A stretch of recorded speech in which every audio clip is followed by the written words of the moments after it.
Ladies and gentlemen, welcome to the Big Nickel IDP podcast. I am your host, Jon Macri, PFF's IDP specialist and data analyst.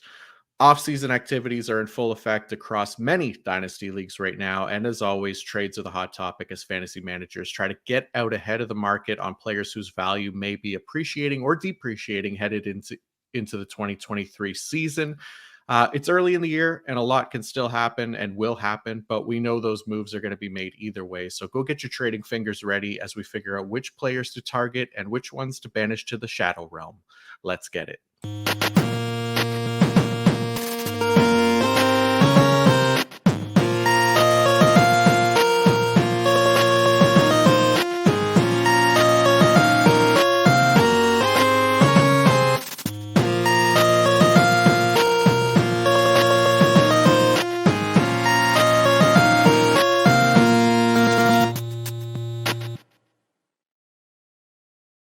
All right.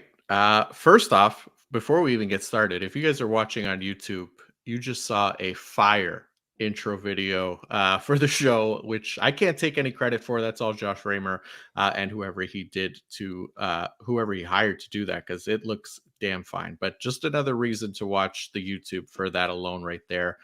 Looking super cool. I'm pretty sure I just heard Adam yell that it gave him chills from like 600 miles away. So, but anyways, back to the topic at hand, and another reason to watch the YouTube as well. We are doing IDP buy and sell candidates from the AFC, and joining me for the second year in a row, even though he has no recollection of it, probably too many peyote-filled desert walks out there in Arizona.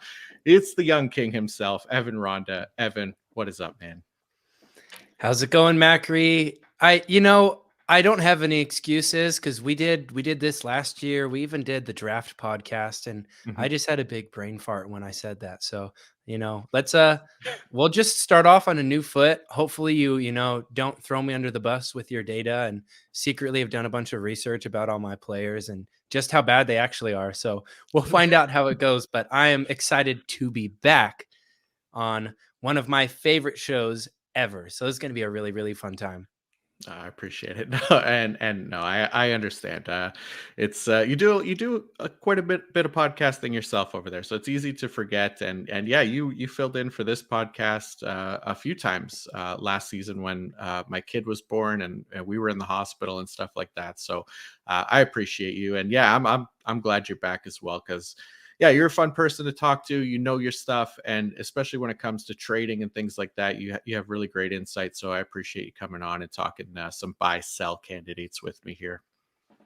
Oh yeah, hey, and your trading compliment, while it's taken well, it's also from personal experience. Now that I'm finally in a couple leagues with you, just seeing how hard it is to get a trade done with the Macri, who nothing slips by him. I can't buy high or buy low or sell high on any of these guys. You're too sharp. So, man, this is going to be a fun time to talk about these players, because I'm going to scour all my rosters once we're done here and see if I can give you any of these players. We'll find out. Yeah, hopefully that's what everybody does. Everybody checks their roster, sees who they have, who we talked about, who they can move, and who they can try and target this offseason before things get really crazy with free agency. And yeah, I appreciate that. We are in a few leagues together, and I know I can be a little bit tight when it comes to trading players, and especially in season as I'm trying to compete and things like that. I get a little picky. So yeah, I still make my fair deal of trades, but I'm pretty careful about them. I try not to trade just for the sake of trading. I know a lot of people like to do that too, myself included. It's a fault of mine for sure, so I'm working on it. It's honestly, it's a blessing in disguise not getting a trade done with you, because at the end of the day, I probably wouldn't benefit from it anyways. Fair enough. Yeah, no, it's fun though. It's fun to get trades done. It's a nice endorphin release as it get the accepted notification and we get new players added to our team. And that's kind of what we're going to be doing. Looking at this episode, I mean, this is mostly based around like trading guys and acquiring guys, but you could look at it too from a perspective of like drafting as well, like dynasty drafts, looking at how these guys should be valued based on last season or expected seasons coming. So there's different ways to kind of look at it. And keeping in mind, like, every league and manager is going to value players differently. There isn't really a set price tag in mind for a lot of these guys. There's just players that we think you should be targeting if we feel the final trade or draft value is worth it when it comes time to pull the trigger, basically. So we'll give you plenty of reasons why we like or dislike each guy as we go through this list, but ultimately you're going to make moves that you're comfortable with. So keep that in mind as we roll on as well. Also well aware that free agency hasn't even happened yet, and it won't go down until March 15th. But as of right now, these are the guys that we want to target who we think have a chance to see their value greatly increase by the end of this next season, or guys that we want to jettison out of here before their value falls too low. Some of them heading into free agency as well. So with the guys that we think we could get a high level of return on right now. Anyways, enough of the jibber jabber. Evan, you get to kick us off here as we go through our list of buy sells, target avoid, however you want to phrase it. Starting off in the AFC North with your Steelers and which IDP you think people should be buying right now. Yeah. And kind of like what you were saying, right? There's a certain level of information that we can take away from these. So I'll try and share my thought process for why I picked what I picked. And some of that information is, hopefully evergreen and some sort of process that might not necessarily apply to these players specifically, but that might not necessarily be the case with this guy because Alex Highsmith, the edge for the Steelers, is my buy. And man, I love this guy. I mean, obviously, I'm a Steelers fan. He was great last season. He has continued to improve, and the absence of TJ Watt somehow seemed to just allow Highsmith to continue to improve. Now, he's still young, he's still developing, and yes, he's coming off of a relatively strong season. So, with a lot of buys and sells, generally we would buy somebody relative to their price or sell someone relative to their price. And Alex Highsmith has a price that might be a little higher than some other guys that we'll be talking about as buys on the show. But sometimes you just got to buy a guy, even though you're buying him high, because it's tough to get good young edge rushers at reasonable prices. I mean, we've been doing some of these IDP only best ball drafts this season. And man, these first 2 rounds are just absolutely loaded with these young, productive edge rushers. And I would expect in dynasty leagues, they would also be, very expensive. You can't get a guy at that tier for a reasonable price. And so if you have to pay for Alex Highsmith and you can afford it, and an edge rusher of his caliber is somebody that your team needs, I would be okay paying for someone like that. Yeah, it makes sense. I mean, the Steelers they've really leaned like heavily on Highsmith over the past 2 years. I don't think they'll have much choice but to do so again in 2023. There aren't really any options to replace him in the pipeline right now. They don't have a ton of cap. I wrote him up earlier this offseason as an early extension candidate just because of how crucial he is for that defense. And honestly, they might want to reward him before they grind him down to a nub with another like 900 plus snap season. So I still really like Highsmith. He did have like the second most sacks over expected last season. So something to keep in mind if those pass rush metrics don't necessarily come up, we could see those sack totals come down a little bit. But I mean, the volume's going to be there. He's young. He's still developing. He's playing on a very good defense to generate sacks. So I think he'll still be able to produce at a high level. I like the call there. Awesome. Yeah. So tell us who your sell is for the Pittsburgh Steelers.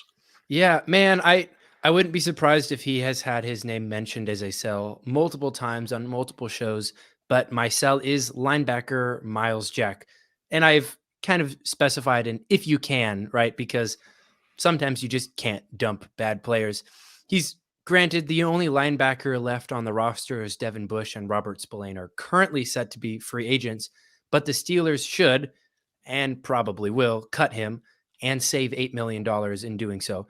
Straight up, he's just not a great football player. I mean, he's got cut from the Jags a while back. He was iffy on the Steelers this year, went through some injuries, had some times where he was activated to play and then just didn't play.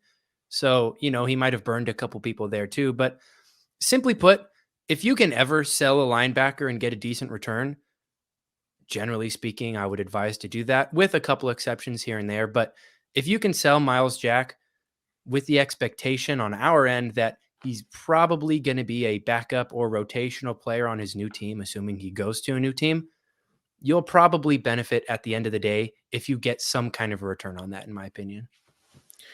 For sure. And Jack kind of did IDP managers a bit of a favor last year by being overly productive compared to what his snaps were.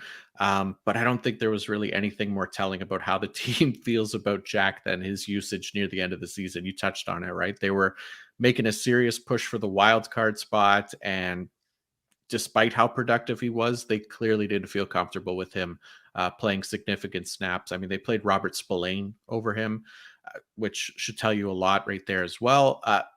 The other thing with the Steelers too, they really deployed like linebacker or situation specific linebacker deployments. So guys were playing on third down only or early downs only, and it was specific guys, dime packages. They were really mixing and matching, but there was definitely a pattern for it. And Jack just started to get phased out of those situations as he became a liability. So absolutely, I'm 100% for selling Myles Jack.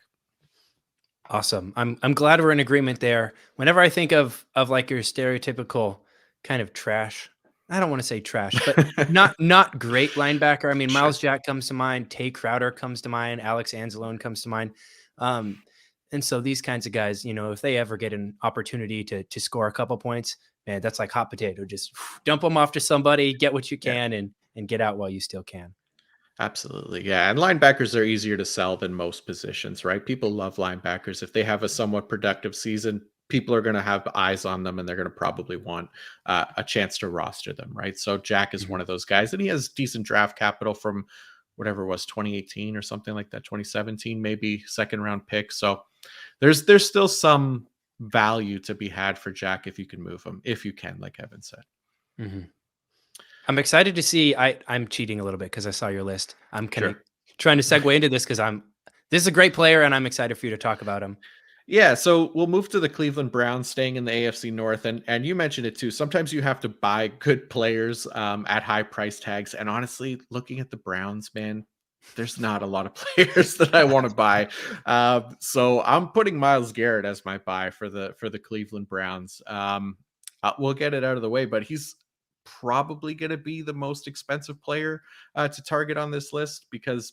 First off, not every team has an IDP worthy of trying to buy low on, like I said, with the Browns. So there are some players that are going to be worth the price tag. And Garrett, even though he's headed into his seventh season, it's at this point that people are starting to kind of cool on him. Maybe for that reason in particular, right? Because they're expecting some kind of decline as he has these years ahead behind him, and he's getting into the middle to later part of his career. But there really has been zero signs of a decline in his game.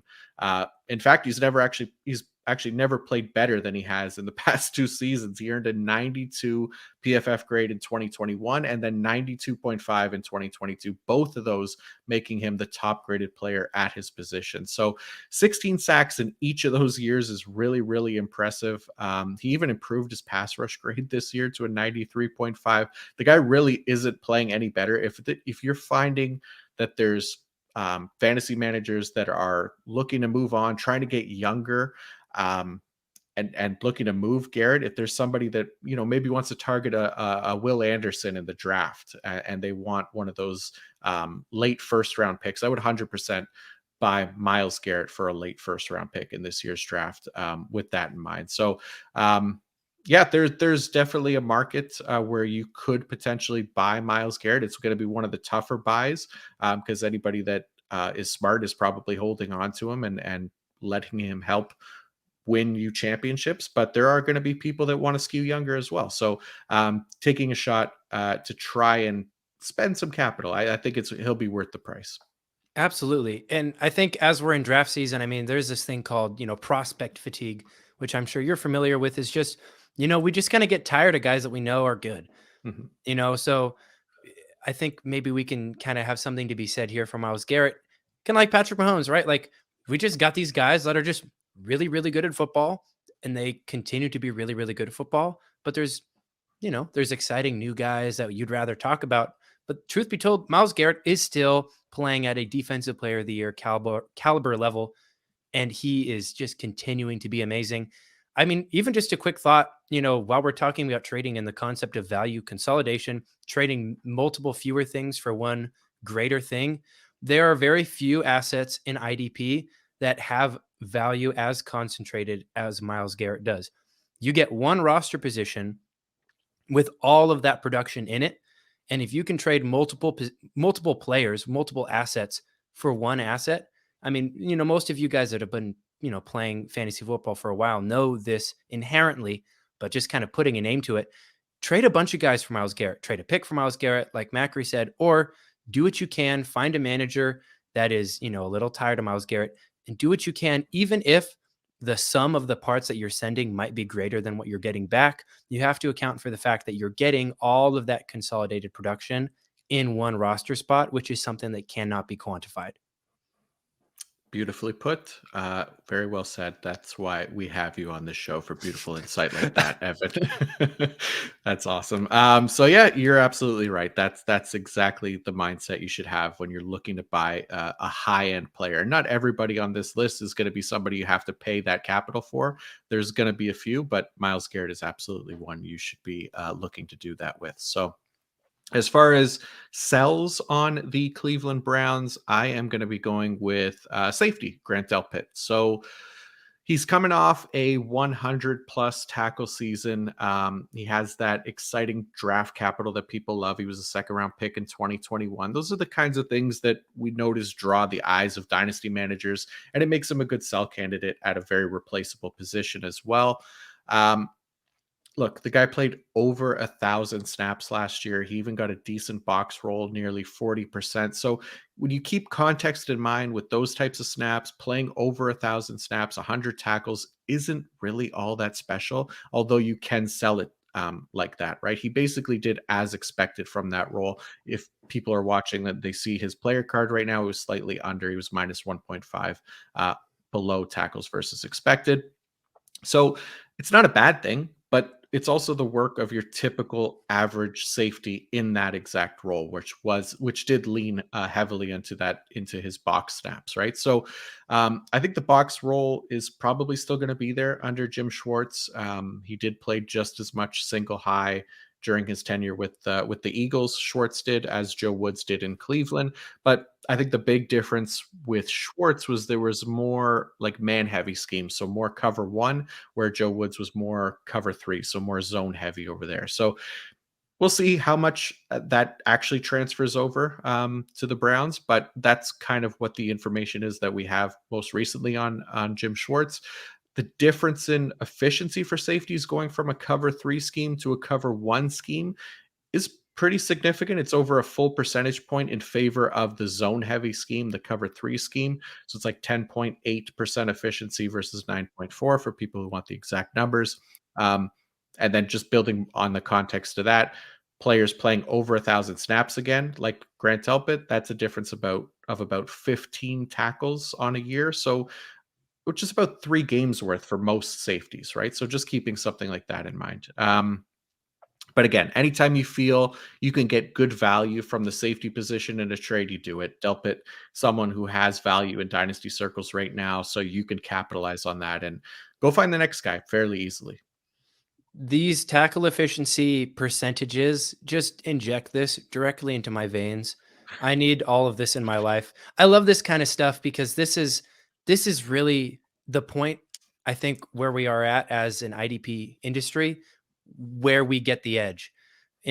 As somebody who likes to win, right? You want to find an edge. You want to find a Sure. way to get ahead of your competition. And there's a lot of really, really smart managers. And so Macri, not to inflate the ego over here, but I have so much love and so much respect for what you're doing as far as finding the next edge. What is the next thing that we can do to figure out what we can expect from these players production wise? I'll also say just like on a philosophical basis for buys and sells, currently Grant Delpit's really the only safety that the Browns have. Ronnie Harrison's a free agent. They just cut John Johnson. Mm-hmm. The news of the Browns signing another safety, because they absolutely will, they'll either sign one or draft one. The news of them adding to the safety room might make managers a little tentative to buy Grant Delpit. So the fact that he's the only guy there and they're coming off, he's coming off of a very productive season could be what you need to sell him, because what people might be forgetting or discounting is the fact that they have a new defensive coordinator and a new scheme, just like what you were talking about. So timing is important on this. Timing as far as, dumping him before they add someone or draft someone, and also before he starts playing again and he's not as efficient as he once was. So I really like this as a sell option. Beautiful. All right, let's keep it rolling in the AFC North here. And speaking of safeties, let's go to the Bengals. Who do you have as a buy here? Yeah, shoot, man. I realized it's all safeties here. Well, my buy here is Dax or Daxton Hill. I talked about him last week on the breakout show. There is nothing super complicated about this one. I don't have the advanced analytics, mostly because he didn't do too much last year. He only really played one full game, and that was filling in for the slot cornerback, Mike Hilton. But the reason that I believe Dax Hill is a great buy right now is because both Bengals current starting safeties, or I should say former starting safeties, Jessie Bates and Vonn Bell, are both free agents. Now, they could bring one of them back. I highly doubt that they'll bring both of them back. And Daxton Hill was a first-round pick last year. Seems a little strange that he was the guy that they drafted in the first round, considering their needs elsewhere and, just the fact that they didn't give him very much playing time. But the truth remains, they have invested a lot into him. And so I expect him to take over one of those vacated roles. Now, it's still to be determined whether or not he plays the primarily strong safety or primarily deep safety role, but there's not a huge difference between, both of those roles. I still expect the production to be good. And the fact is, if you find the right manager, and that's an if, right? Because there are some people in your leagues like Macri who knows exactly what Dax Hill is and what to expect from him. But there are other managers who just look at his game log and see, oh, he didn't really do anything last year, or better yet, he's on waivers because he didn't do anything last year. Then great, add him and wait and see what happens, because I'm very optimistic for what can happen for him down the road. Yeah, definitely. And he's a good example of why doing this show before free agency is a nice little window to buy him, right? Because before news of Vonn Bell or Jessie Bates, whoever it ends up being, ends up signing somewhere else, and people start to realize like, oh, there's a hole in that Cincinnati safety room. Who's the next guy up? Oh, they spent the first round pick on this Daxton Hill character. So you want to try to get in on those things before they happen. We kind of have a sense that, like Evan said, there's probably a good chance that at least one of the Bengals safeties from last year is going to be gone, whether it's Bell or Bates. It could be both. We don't know yet until free agency actually kicks off, but the investment is there with Hill, right? And that's what we really want. We know that they drafted him with the idea in mind that he's going to replace pending free agents, Vonn Bell or Jessie Bates. So he's going to get a nice starting role next year, whether it's the Bates role or the Bell role. We don't know it 100% yet, but either way, betting on a safety that's playing 100% of snaps and it should be a pretty productive guy.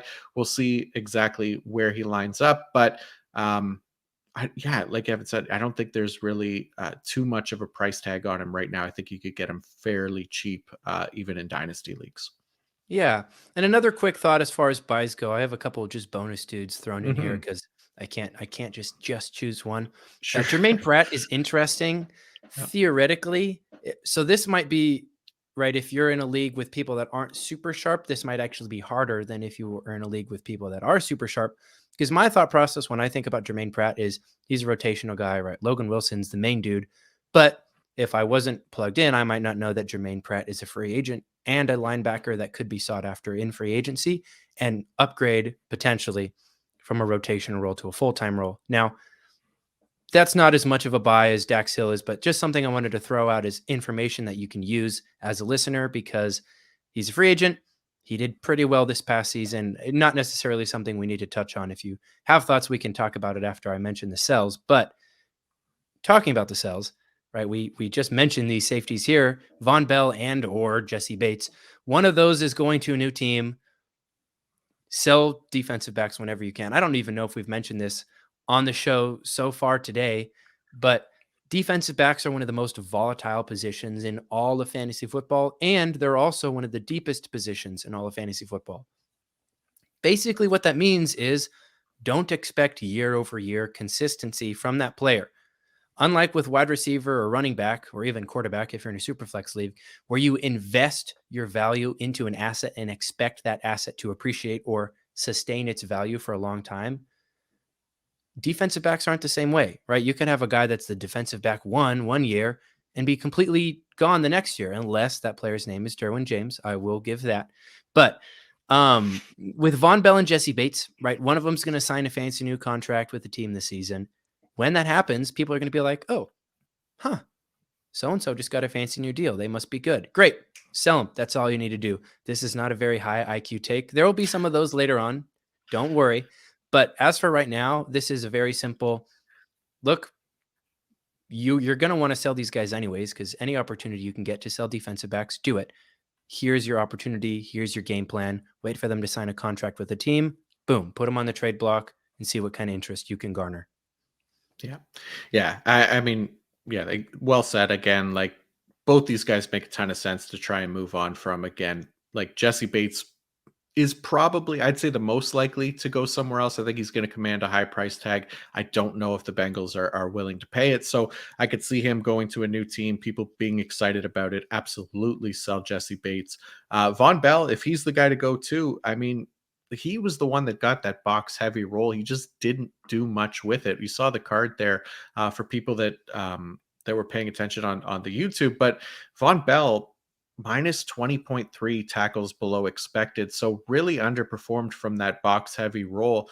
And there's no real guarantee that he's going to get a similar role on a new team if he does sign somewhere else. So when it comes to those guys that are below average in efficiency, knowing that they're not going to get the favorable designations or deployments on a new team, we really want to move on from those guys. And that's, to me, that's Vonn Bell. If we see him go somewhere else, absolutely, we should be moving on from these guys. And that's why Dax Hill is a good buy as well. So yeah, you're right. A lot of safety talk so far. There will be a few more, but absolutely selling high on safeties is the way to go.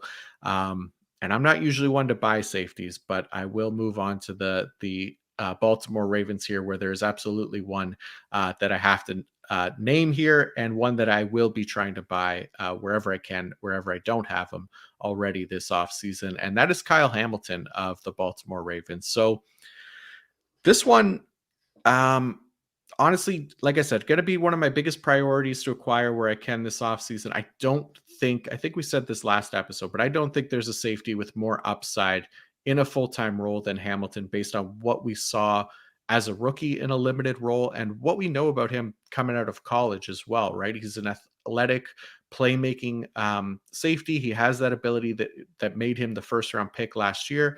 We saw it on display a bit as a rookie, but most people probably didn't pay attention to it or even notice it because it was in that part-time role that kept him out of most IDP lineups. He averaged just 53% of defensive snaps on the year and was able to post 62 tackles. So that's 3.6 over expected. He also added 2 sacks, 5 QB hits, 4 tackles for loss, 5 pass breakups, and a forced fumble. I mean, he looked legit, and that translated to the grades as well. He was the highest graded rookie safety in run defense, as a pass rusher, in coverage, and overall. And he was actually 5th overall among all safeties last season. So, the approach to buying a Kyle Hamilton low right now should always be hinged on, reminding those managers that do currently have him that he's, maybe he's going to continue in that part-time role in 2023 with Chuck Clark still on the roster currently, and he might, but again, Chuck Clark, there's rumors already. I think it was you, Evan, actually, that sent us the note along about Chuck Clark potentially being cut or traded this offseason. So before that happens, before people are all in on Hamilton season, we want to get in and try to buy him now while there's still some doubt of his playing time in 2023. The guy's going to be just 22 years old this coming season. He has the size to play in the box along the defensive line, rush the passer, and flourish more than the large majority of safeties are capable of. And we've already seen this success as a coverage player with his primary slot role, which we saw from, I think it was week 8 or 9. He took on the primary slot role for the Ravens and flourished again, 76.8 coverage grade. Go get Hamilton now. If you have to wait a year to plug him into lineups, that's fine. But do it now and then thank me later, because the guy's going to be an absolute stud at safety. Amen. Preach, preach, preach. I love it. In lieu of just repeating everything you said, because you just nailed it all, I'll save the listeners time, but I'm a little upset I didn't get the opportunity to get the Cuck Clark. So I will just, have an opportunity to say the Cut Clark, hopefully, because Yes. when that happens, man, that role that Cuck had is really, really profitable. And so I'm excited for the future for Kyle Hamilton. Anybody that is locked in or dialed in at all to IDP in general knows how exciting of a player Kyle Hamilton is. And so it's just a matter of time until he absolutely bursts into the Dynasty IDP1, IDP DB1 conversation. Because man, there's a lot of young guys up there. I mean, Jaquan Brisker, Jalen Pitre. I mean, Derwin James is still at a commanding lead up there at the top, but I think Kyle Hamilton could very, very quickly elevate himself back up there. I think he's kind of dipped down a little bit because of how limited he was this past season. But yeah, as far as the reasons why you should buy him, you nailed it all. I'm 100% in agreement with you, and I'm very excited to see him, unfortunately, destroy my Steelers twice a year. Yeah, no, I'm with you. He's right there. He's just waiting to kind of burst up to the top of the top 2, top 1, maybe, after we see him in a full-time role, just waiting to get up those dynasty ranks once that full-time role happens. But he's already pretty close. So I really like Hamilton, obviously. Somebody I don't like on the Ravens. To be fair, this may very well be like the 3rd straight year that I've written up Patrick Queen as a sell in some way, shape, or form. But also, to be fair to me, we should all still very much be trying to sell him to anyone who is still a believer. And if that Queen believer is you, I'm here to help you move on. Look, reason one, he's a first-round linebacker who does not play anywhere near the caliber of a first-round linebacker. Yes, he had a career year in terms of PFF grades. It was a 70.0 overall, but this is after posting league worst grades in the year prior. So right there, great selling point. You could say that he's improving. Thank you very much, Mr. Queen. Reason two, the Ravens just made Roquan Smith the highest paid linebacker in the league. It's hard to imagine that they'll be investing much more capital in the linebacker position after this year. So kind of have to imagine Queen is leaving the team that drafted him, in which case his value becomes a crapshoot depending on where he lands. You want to try to get ahead of those that situation before he becomes a pending free agent. And reason three, I mean, the Ravens also just spent the first round pick on a 6'4", 221-pound safety who can absolutely work as a linebacker in specific packages, Mr. Kyle Hamilton, and is a much better coverage player, which helps limit the risk of continuing to put Queen out there and get mismatched. So you look at a guy coming off a career year in terms of production, 117 tackles, 5 sacks, really still ineffective for the position with negative 12.7 tackles below expected. So he's not giving us anything special, really. Yeah, the 5 sacks are great, but we don't know which weeks those are coming, or if he'll hit that number again. And on most weeks, he's an LB3 at best. So you sell based on the draft capital, you sell based on the name value, you sell based on the career year of production, because I think he just helped his managers by making his price worth more than what he actually is. And it was getting pretty bad there. Like, people were almost cutting him after last season because of how poorly he played. At least he boosted that value up enough for those that did hold on. You have another window to sell him here. And to absolutely nobody's surprise, you have nailed all of the key points with Patrick Queen. I like the long-term and the short-term outlook that you provided, right? The long-term outlook being he's contract, right? It's coming to an end, and it's unlikely that the Ravens are going to extend him. It seems even more unlikely that another team that didn't invest a first round pick in him is going to give him a bunch of money and playing time, especially as we get more and more linebackers into the league.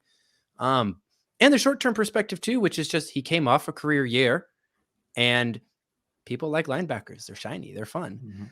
Man, I really wanted to talk about this later with another guy because I don't have a bunch to talk about with the player I'll be talking about later. And so it's a good time to bring it up. But this is also a really good time to bring it up. When you're trading a player away, you don't necessarily have to invest that value into the same position. I know that's inherently knowable. We know this, but oftentimes, we kind of think about which buckets, right? You have a finite amount of value that you can put into different buckets on your team, right? You have a certain amount of value in your quarterback bucket, your wide receiver bucket, blah, blah, blah, all the positions. I don't need to list them all. And you can take value out of one bucket and pour it into another bucket. Now, granted, those individual assets can accrue value and lose value. But that being said, there are some buckets that are really easy to pour water out of, like linebackers. And there are other buckets that are really hard to pour value into, like I would like to say wide receiver, or in a super flex league, quarterback. In general, I think offense is harder to pour into than defense, simply because in general, managers are more confident with their offensive takes than their defensive takes. And so they're less willing to send those assets away. Patrick Queen, to me, is the ideal pour out value from the linebacker bucket and pour it into a more valuable position, because he scored a lot of points. He's an exciting name. He's one of those guys that people think is really young and really valuable. And he's, been around for a while. There are people that are desperate to be right about Patrick Queen because they have take lock and don't like to actually be wrong about things. And so this, I don't need to, be super long-winded about it. This is a great opportunity to sell and invest into a better asset. Yes, sir. Game theory there, folks. Pay attention to everything Evan says because he's right. Absolutely. Yeah. If you have to package Patrick Queen with somebody else to upgrade it in a trade that you're trying to push through, you want to use Patrick Queen as like a throw-in option, absolutely do it if that helps get your trade through for a more valuable piece that you're looking to add to your team. So 100% Evan nailed it again. So that's it. We covered the AFC North. So we'll go on to the AFC East here, and we will start with the Buffalo Bills. Evan, who are you buying from the Bills? Yeah, let me scroll to my Bills here. I must have messed up my whole sheet. Here we go. Found him. I should know this off the dome. I've been absolutely drafting this guy in every single best ball league we're in. I talked about him last week on the show. Should I be as confident in him as I am? That is to be determined, Macri. I'm excited to hear what you have to say. But Terrell Bernard, linebacker for the Buffalo Bills. I got to do it for the brand. And so I've hitched myself to the Terrell Bernard wagon after calling him as a breakout last week. And I'll share the same reasoning here that I did then. Tremaine Edmunds is a free agent. I don't expect the Bills to bring him back. So this leaves Bernard as one of the only linebackers left on the roster alongside Matt Milano. Yes, there's no guarantee that Buffalo abstains from signing a free agent, but Bernard was drafted in the third round of last year's draft, and I have a feeling they would like to see that investment pay dividends for their defense. I'll also throw a quick bonus one in there. Micah Hyde, he was injured for a lot of the year, but he's still under contract. Jordan Poyer is no longer under contract, so if you needed another one just for funsies, that's what you got. Nice. Yeah. I mean, opportunity is going to be king for Bernard, right? Like you said, Tremaine Edmunds likely on his way out. This is very similar to Dax Hill, right? This is what we're trying to do. We're trying to buy these guys low that are going to have really good opportunity. Opportunity is the biggest indicator of production for IDP. So if we can get a guy for a low price that's going to have a good opportunity, we don't really know exactly what he is as far as like efficiency and big play rate and things like that, what he can provide. You're buying yourself a ticket that could potentially hit, right? You think about guys like Jalen Pitre or Jonathan Owens or any number of linebackers, Zaire Franklin that we got for free last year. Terrell Bernard absolutely falls into that bucket and could be a big hit for basically no cost at all. So you try to target these guys that are just going to have starting opportunities. We'll see what the Bills do in the offseason. Who knows if they bring somebody else in. But like you said, they spent the capital on Bernard. I think there's a decent chance that he does get the start at least this coming season next to Matt Milano. So I like the call there with Bernard. Yeah, and I think you did a really good job of contextualizing my hype there, which is this is a ticket, right? This is a lottery ticket. This is not a $20 bill. This is not currency yet. It has the opportunity to return, but know that there's also a chance he does exactly what he did last year, which is he plays if a starter gets injured and that's it. So it's good to have that context. Talking about a guy who got injured for the Bills only a little bit. That's just, it's the transition I got. So deal with it, listeners. But the linebacker, Tremaine Edmunds, I talked about him already. He's a free agent. He's going to a new team, and he's about to get a bag in free agency. Now, the news of him signing a new contract somewhere should bring enough attention to him for you to get a lucrative trade done. Just like I did with the Bengals safety duo. Same thing goes here. You've got a guy. I expect him to get a lot of money. And when that news comes through, oh, would you look? I have Tremaine Edmunds. Well, he just got a lot of money. Well, I mean, if you want to trade for him, you can. So I don't necessarily think the new team's going to be bad. I don't think it's necessarily going to be a worse location for him than the Bills. But any opportunity you can get to sell linebacker at or above their true value, it's worth jumping on. He's still incredibly young since he was drafted into the NFL just moments after his birth. So there should be a sizable amount of interest in dynasty circles. Yeah, that leads well into my fun fact of the day. So Tremaine Edmunds is just 1 year and 5 days older than Terrell Bernard. Edmunds has been in the league since 2018. Bernard just wrapped his rookie season. For people who didn't understand Evan's joke there about him entering the league shortly after he was born. He came into the league very young, still very young, and now is going into his second contract. But yeah, I'm with you. I think he's going to be one of the most sought after linebackers during free agency. I think ending up in a more linebacker friendly scheme is possible for him. So there's reasons that I like Bernard still. I've kind of convinced myself that he's going to Houston with D'Amico Ryans. We'll see what happens there if that actually does come to fruition. But you're right. If you can sell a guy, depending on where he goes or how excited people are for him, plus you bring in, his age and things like that, selling a linebacker very much like selling a safety, they're easy to move on from because they're easy to replace. And Tremaine Edmunds is also another player that is easy to replace. He had a great year this year, but in years prior, he wasn't really doing anything special that made you think like this guy's going to be a top linebacker for years to come. He kind of rejuvenated his career this year with the best season of his career, but who knows? We don't know where he's going. We don't know what kind of defense he's going to land in. We don't know how those teams are going to value them. If you can get a haul for Tremaine Edmunds, like Evan said, you definitely do it. Hey, and talking about, this is so off topic. I'm so sorry. But talking about young players. So, right, there was the rookie wide receiver the Bears drafted this year, Velus Jones, who's Jones, like yeah. so freaking old. Right. Around draft time, I did a little Googling just because I was really curious. 6 months younger than Super Bowl champion Juju Smith-Schuster. Just a random fun fact. Jeez, yeah. That's like, do you remember the year that Brandon Whedon was drafted? I'm too young. I'm too young okay, for this, sorry. man. Come on, man. Well, it wasn't that long ago, but he was like 28 years old, and he was a first round pick for the Browns. He was a quarterback, Brandon Whedon. I'm sure a lot of people remember that aren't the young, ripe age of Evan over here. But I'm always reminded of that, and I picture Billy Madison sitting in a class full of like kindergartners when I think of those guys. So oh my goodness. Okay, I'm excited to hear your next player. Yeah, for sure. So going to the Miami Dolphins here, my buy, probably one of my favorite buys for this offseason. Again, it's going to be Jalen Phillips. I have very high hopes for Jalen Phillips heading into 2023.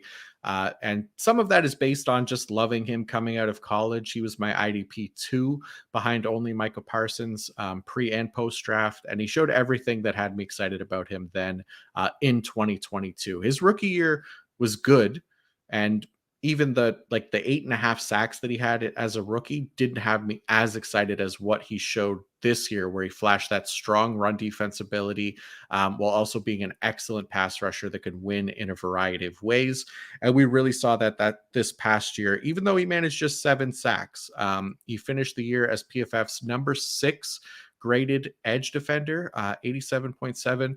He posted 70 total pressures, also tied for 6th, and a 19.6% win rate, which was 12th at the position. So you trust in the guys with those strong pass rush metrics and playing time as well, over just looking at the previous year's sack totals, which are not stable, right? We want to trust the stable metrics, like I said, pass rush metrics, playing time, things like that, because that's where you'll win. And there are easily enough IDP players who only evaluate based on what they did the year before or years past. And that's where savvy IDP managers can kind of take advantage. So Phillips has the playing time combined with the stable pass rush metrics to be someone to bet highly on going forward, and easily one of the better buy low candidates this offseason, because I don't think everybody's come around to just how good he was this past season. Oh yeah. I know Addie's just screaming, listening to this podcast. Man, yeah, there's not a whole lot I can say here. He's a great player. Now, I think, in the long term, I'll look back on this take and see just how accurate it was. But I think the theme of defensive line at the end of this season, looking back as far as strategy goes, is I look at the Eagles and I look at just how successful every single player on the defensive line was. Why was that? Man, they were all so good. They all pressured the quarterback so well. And obviously, as a result of that, you can see on PFF, they had the number 1 best pass rush grade as a team over the course of the season. And because of that, a lot of their players scored a lot of points. Now, the Dolphins were 4th in the league. And I think that's notable, because if that team continues to improve, that team continues to develop, they could be in a situation where a lot of the players on their defensive line are productive, simply because they have a lot of really good players on the defensive line. Obviously, the better your defensive line is, the more sacks your team's going to get as a whole, the more pressures your team's going to get as a whole, because it's harder to block multiple good players, right? You can block one guy, you might be able to block 2, but it's hard to block all of them. And so if that team continues to improve, Jalen Phillips could just benefit from, just like Josh says, a rising tide raises all boats. I think this could be a very good situation just as far as projecting down the road. And they did add Bradley Chubb. That's his name, right? Yeah. Yep. Every time I say it, I'm like, don't say Nick Chubb. Don't say Nick Chubb. But yeah, I think his addition can certainly help the team as well. So I'm optimistic for his future for sure. Definitely. Yeah, we love Jalen Phillips over here. Definitely try to buy him where you can. As far as selling on the Miami Dolphins, I don't have the strongest take on this one, but I'm definitely selling Jerome Baker where I can. To me, he's kind of like a less efficient version of Patrick Queen to me, if that tells you anything about how I feel about Jerome Baker. Look, they comparing him to Queen, they both played over 1,000 snaps last year. Both had over 100 pass rush snaps. They both had 4 or 5 sacks each, but Baker landing negative 22 tackles below expected. That takes into account the time that he spent rushing the passer, and it takes into account playing in a man-heavy scheme as well. So he's inefficient even relative to that, those inefficient schemes, which is surprising. So I'm out on Baker. I don't know how much of a return there will be for him, but he's still a starting linebacker that draws eyes for the most part, and some of it's because of his sack numbers. So if there's anybody that values him in any kind of way, I think you try to move him. Again, he's another one of those guys, LB3 at best. We don't know when the sacks are going to come. I really just, even going to be in a new defensive scheme, I just don't want any part of him. And again, we're all about selling linebackers over here. So if you can get a return for Jerome Baker, you do it. But yeah, I'm completely out on him. Yeah, and I don't know why I would have expected anything less from you, because one of the things I was going to talk about was his time on the edge. But of course, in your expected tackles, you calculated the less efficient playing location and the scheme that he's in. So my thought process here is, right, there are some transactions that are time bound, right? We want to get them done before free agency starts. We want to get them done before the draft starts. We want to get them done before the season starts. And there's different reasonings that lead all to those, right? If it's the offseason, it's because somebody might, sign somewhere bad or get someone signed to their team. If it's the draft, it's because somebody's going to get drafted to their team. If it's the season starting, it's because, well, we believe this person was more or less efficient than they should have been. And as soon as they start scoring points, we know they're not going to score the way that they did last year. Jerome Baker might be one of those few cells that could potentially be one of those wait until the season starts, not necessarily because I expect him to score more points, but because for some of those people that go back and look at game logs and they kind of see that, it's going to be like, yeah, not the most exciting thing. Now, granted, some people just want guys that are starting. And so great. If you find that manager, don't hesitate, make the transaction. But if you get lucky and in week 1 or week 2, he blows up and he gets lucky and has a sack or something, boom, there's your opportunity.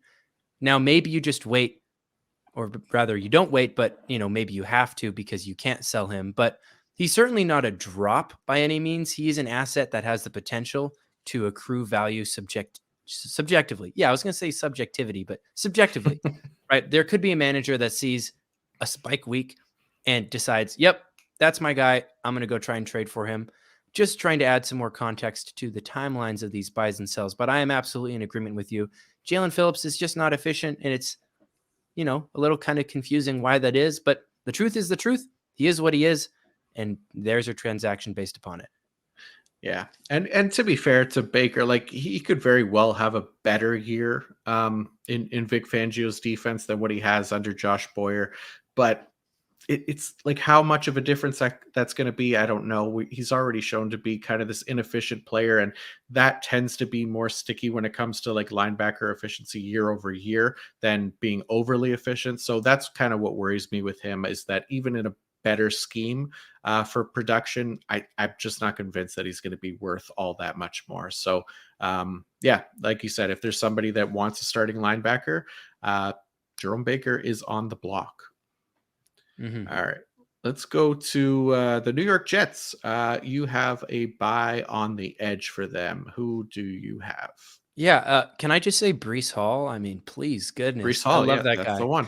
Yeah. Unfortunately, Breece Hall is not Famous going to be getting you IDP. any points for tackles. So, well, we'll see who they have at quarterback. We'll find out. But my actual buy, edge John Franklin Myers. Man, I know this guy he's just talented. There's not a lot you can say. Can I call him JFM? I'm just going to call him JFM because I feel like it. So JFM and Carl Lawson, right? They led the Jets defensive line in snaps played this season. He outproduced Lawson in the pressures generated category, and he was actually one of the most efficient pass rushers on the entire team, behind only Bryce Huff, who was a rotational edge who is receiving a lot of hype this offseason. The Jets were the 3rd best pass rushing team according to PFF, behind only the Eagles and the Cowboys. So there's some speculation that the Jets may cut Carl Lawson, which could spell good things for edge Tremaine Johnson as well. So there's another buy potentially for you listeners that are really, really listening. But these 2 edge rushers should lead the group in snaps next year. And with continued improvement, this unit could once again be one of the best in the league. And honestly, as an added thought there, right, I was talking earlier about the Dolphins, now the Jets being one of the best, also the Bills being one of the best pass rushing teams. Man, I feel so bad for Mac Jones. That must suck. Just 3 of the best pass rushing teams in the entire league. Man, that's a tough life to live, dude. That is a tough life to live. But yeah, he's good. He should continue to have good opportunity and less competition on the edge and snaps. They're a good team. It's pretty simple. Don't let Josh hear you that you're sympathizing with Patriots players. But yeah, man, I love JFM, John effing Myers. I wrote up our top graded edge rushers last week, I think it was, for PFF, and I called him easily one of the most underrated edges in the league. And it's because of the sack totals, right? That's why he doesn't get the recognition. He doesn't have like these outrageous sack totals, but he does everything well. And he's been about as consistent of a defensive lineman as the Jets have had over the past 2 seasons. These are the kind of guys to grab, right? For basically next to nothing in IDP leagues, because you're betting on good players along the defensive line, which is a recipe for success in the long term, right? You want guys that can win at the position and make an impact on the game in a variety of different ways. And Franklin Myers definitely does that. So I'm with you. I mean, I love him. I'm adding him. I got him on so many rosters because he's easy to plug and play. If it's a bye week or if there's a guy injured, you put in Franklin Myers. He's like the top choice off the bench almost every time. So definitely go out and get you some JFM. Absolutely. Yeah. Who do you got as a sell talking here? talking about guys that are good. Is never a good transition for this player because my sell is Quincy Williams, not to be confused with the talented brother. Wow. I was gonna set myself up for a transition for Quinnen Williams, and then I just had a split second where I forgot his name. That's so embarrassing. You brain farted his name. Quincy. Yeah, well, at least I didn't bless myself. But oh well. All that to say, Quincy Williams, he's a Jag. No pun intended. I know who's drafted by the Jags, but just a guy. He's a warm body. He got some snaps, and now he's a free agent. Yeah. So could the Jets bring him back? Sure, I guess. But this linebacker free agent market is loaded. And given that Williams isn't exactly a stud on defense, they may opt to move in a different direction. Now, Quincy was 20th among all linebackers in targets from the opposing offense, while playing anywhere from 100 to 400 fewer snaps than any of the other top 25 options on that list. On those targets, he gave up a reception on 85%. 85% of those targets, I should say. That's a higher rate than all but one of those same 25 linebackers that I mentioned earlier.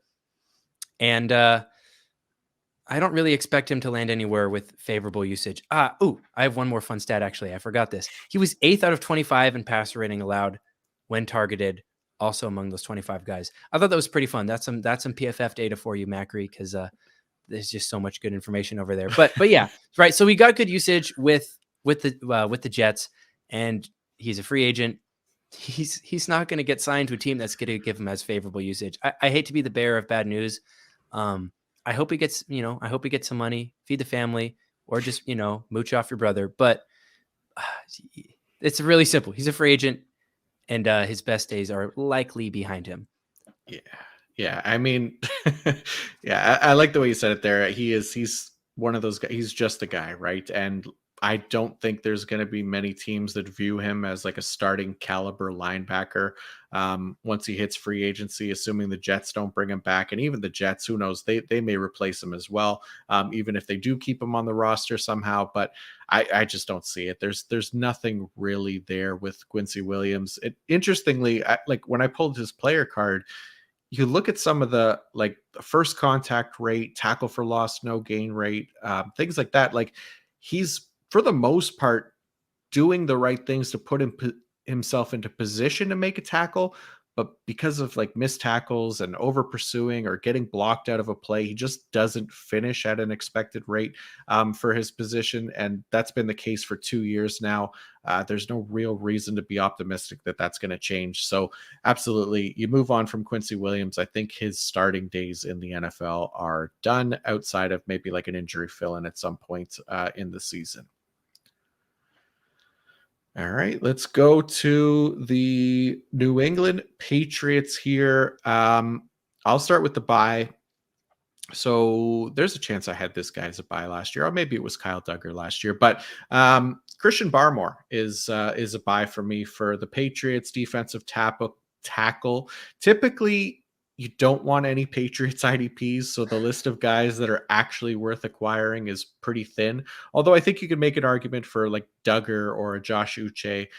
For me, I want to find those diamonds in the rough being the defensive tackle landscape specifically. So getting an interior defensive lineman with actual pass rush ability is not easy to do. And if you can't afford or don't want to pay up for a Chris Jones, Aaron Donald, Quinnen Williams, Jeffrey Simmons, then you may need to start small and hope for a similar trajectory in the form of somebody like a Christian Barmore, who is showing the signs that he can get to that point eventually. So, it might be year 4 or something like that before he really starts to pay off, but he's already posting some of the better pass rush metrics among his peers after just 2 seasons, including top 10 marks at the position in pass rush grade, 78.9, and a 17.12% win rate, which was 6th for the position. So for DT required leagues, Barmore should absolutely be on everyone's radars, but after just 2.5 sacks last year, he's probably not. But again, trusting in the stable metrics is where we could really hit some nice value long term. So go make some offers for Barmore, who was a dominant pass rusher coming out of college, similarly to one Quinnen Williams. So you want to try to get in on these guys before they blow up, because otherwise they become too expensive, especially in DT required leagues where they're very, very rare. Absolutely. I always make the same joke about the Patriots anytime I ever talk about them, which is just when I do research for my show and I break down all the games that happen every week and I look through all the different teams, I basically just skip the Patriots. Like Right. I click it and I'm going to move on just because it's just like you said, it's really hard to trust Patriots IDPs because Yeah. they just fluctuate so highly on a week to week basis. But like you said, anytime there is a player that you have some semblance of trust in, maybe you can zig while everyone else zags and actually buy a Pats player.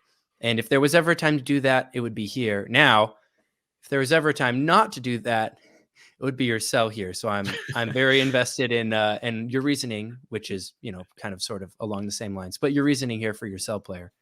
Yeah, I mean, you kind of hinted at it already, right, with the Patriots IDPs, but Jawan Bentley is the sell for me. So coming off a career year in terms of snaps played, sacks, tackles, pretty much everything, really.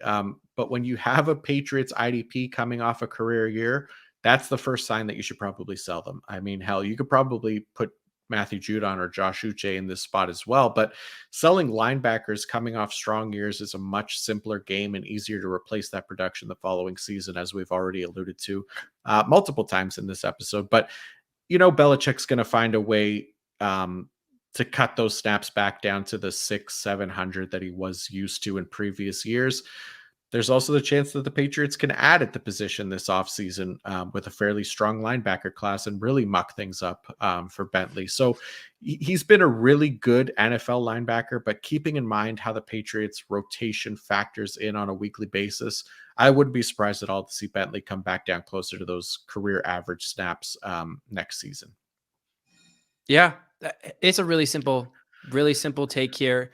Not to say that it's not sophisticated, Macri, but No, it's it's simple. simple to I'm agree simple. with. Oh man, there's not much I can add to it. It makes perfect sense. It is absolutely accurate, and it falls directly in line with the precedent that we've set on this show and on previous shows, which is our reasoning for what our decision making process is for selling players, why we do it, what we hope to gain. This is pretty cut and dry, exactly in line with that same reasoning. Definitely. All right, that's the AFC East wrapped halfway through. So let's go to the AFC South and a very exciting team, the Houston Texans. Evan, who are you buying off of the Texans? Oh, man, I got to start off by saying it's hard to buy anyone from the Texans, and you're about to see this guy's player card, and you're going to see a whole lot of red, and there's a reason. But if you had to buy someone, I got to give a quick shout out to my beautiful co-host, Jake Cohagen, for his breakout pick, linebacker Christian Harris. Now, he was a rookie last season, and as you can see, with this just wonderful painted red sheet, he struggled a lot as a rookie, which is expected from rookie linebackers. They tend to struggle in their first season. Now, you would hope that he improves moving forward.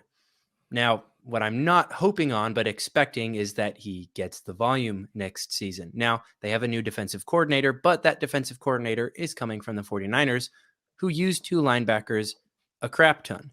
And so, my thought process here is, right, we've got Christian Harris and we've got Christian Kirksey, the battle of the Christians. Which Christian will win out? Well, one of those guys was invested in recently, and one of those guys is an aging vet who has struggled often through his entire career. Now, you said it earlier already, there's a chance that the Texans bring in a free agent linebacker. So let me paint a picture for you. Christian Harris owner looks at his game log, is kind of unhappy. The Texans sign a linebacker in free agency. The Texans owner, oh man, my guy just got some competition. He didn't do very well last year. I better dump this asset. Boom. You step in, you buy him on the cheap, and you've got a starting linebacker for next season. How does that sound to you, Macri? That sounds good. I mean, yeah, I'm with it. So I don't think Christian Harris could be much worse than he was in his rookie year, right? Like we showed the numbers there, not just in efficiency, but I mean, like legitimately some of the worst grades at the position across the board. I mean, without watching like too much Christian Harris, you could already see it. Like just on a few snaps, you're like, what the hell is going on? But look, you got D'Amico Ryans coming in, former linebacker. I think there's a chance that he could help him some. Again, I wouldn't be surprised if they also brought in somebody else, like you said.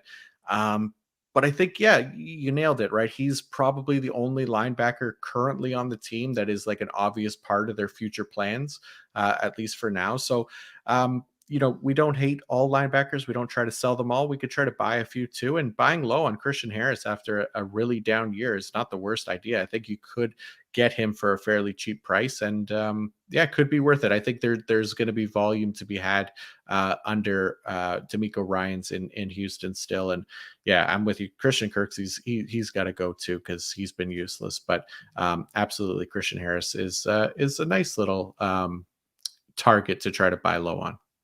Yeah. Hey, and if you wanted a slightly more potentially exciting buy, I also have a little bonus guy. Just the edge rusher, Ogbonnia Okoronkwo. He's a free agent. He was pretty efficient. We'll see where he lands and if he gets the opportunity, but just, keep an eye on him. We just talked about a rookie who struggled a bunch in his rookie year and missed a bunch of tackles. Now, there was another rookie on the same team who people think had a much better year and yet missed significantly more tackles, which is their safety, Jalen Pitre, who is my sell. Now, again, sorry, Jake, I just gave you a big compliment, earlier. Jalen Pitre is my sell because, I talked about it already. The base level reasoning here is he is a defensive back, and we do not discriminate. We will sell all defensive backs given the opportunity, but he's extremely young and he's very, very highly valued as a dynasty asset. Now, I don't necessarily think this is a blazing sell. I'm not trying to dump Jalen Pitre everywhere I have him. I don't think he's even going to get worse necessarily. Heck, he could even get better. But he is very highly valued by some people right now. And like I said earlier, pouring value from one bucket into another bucket, you don't have a lot of opportunities to pour away from the defensive back bucket in this much volume. If you're a manager that has Jalen Pitre, you probably hit the jackpot. You probably got a massive return on your investment, whether that was a late draft pick or picking up off waivers. Don't just sit on that investment. Use that return on value to invest into another position. Like I was saying earlier, you can get another Jalen Pitre later. You can get another guy that will produce, 85, 90% as much as he did for cheap. But the amount of growth that you got out of the asset investment in Jalen Pitre, cash out while you can. That's a simple take there, Macri. Do you have anything to add to that? No, that's exactly what you should be doing. I mean, IDP managers 100% they struck gold with Pitre as a rookie. You mentioned it, like he could get worse, he could get better. I think the most likely scenario is that we've already seen his peak, right? This was a monster year as far as production goes. Playing in a deep safety position. Now the defense is going to change a little bit too with the new defensive coordinator coming in, a whole new coaching staff. So there's a lot of different factors that could change Pitre's trajectory. People are really excited about him. So I think that, yeah, that price that you could get, that return that you can get from him, you cash out for top dollar, and then you take some shots on guys who could be the next Pitre for free, because that's what he cost last offseason. So 100%. Yeah, that's the move for me as well. Awesome.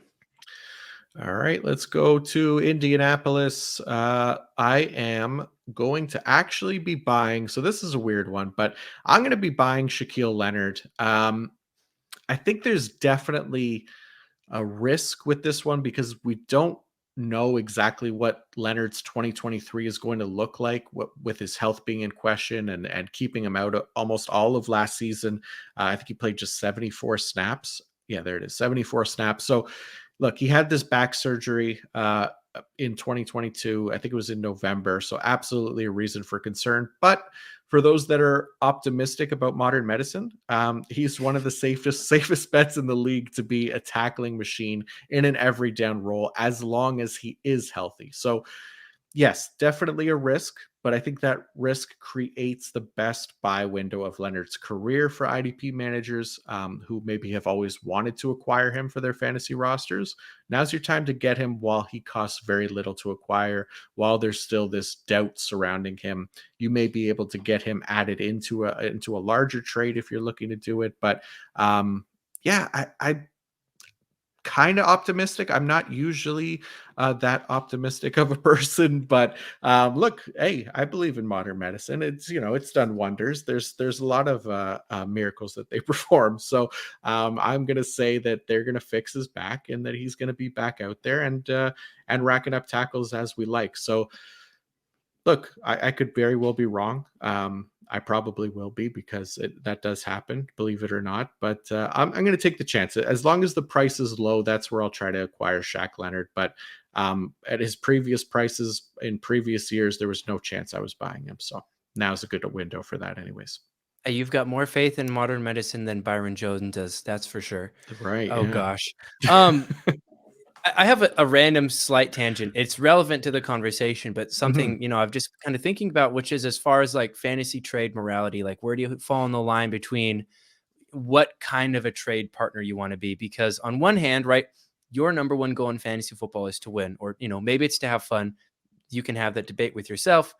But one of the best ways to do that is to trade and have very advantageous trades. And so what goes into that, right? That's kind of where the gray area is as far as, are you a good person, when you do these kinds of things, which is, finding people in your league that either don't have all of the information or telling somebody something that's not necessarily accurate. Those are the kinds of things that I tend to stray away from because I just think that it's wrong. But giving somebody information that you might not necessarily believe in, but is still accurate, that might be a little bit more gray area. And how that applies to this specific situation is just the fact that even when Leonard was healthy last year, if he was actually healthy, that's to be determined. But when he was on the field last year, he was still a rotational linebacker. Mhm. And you could very well use that in trade conversations with someone because, somebody else rostering him probably knows what his upside is and knows that if he's healthy, he's a full-time player and one of the best in the league. But you could be like, hey, when he was on the field, he was splitting time with Bobby Okereke. Now, Bobby Okereke is a free agent, so I don't expect that to continue, but use that information as you will. I am in a big agreement about this transaction. But I just took a little random tangent there. But yeah, I like it. Yeah, you're right though. We got to be salesmen or saleswomen when we're trading, right? In IDP leagues and fantasy leagues in general.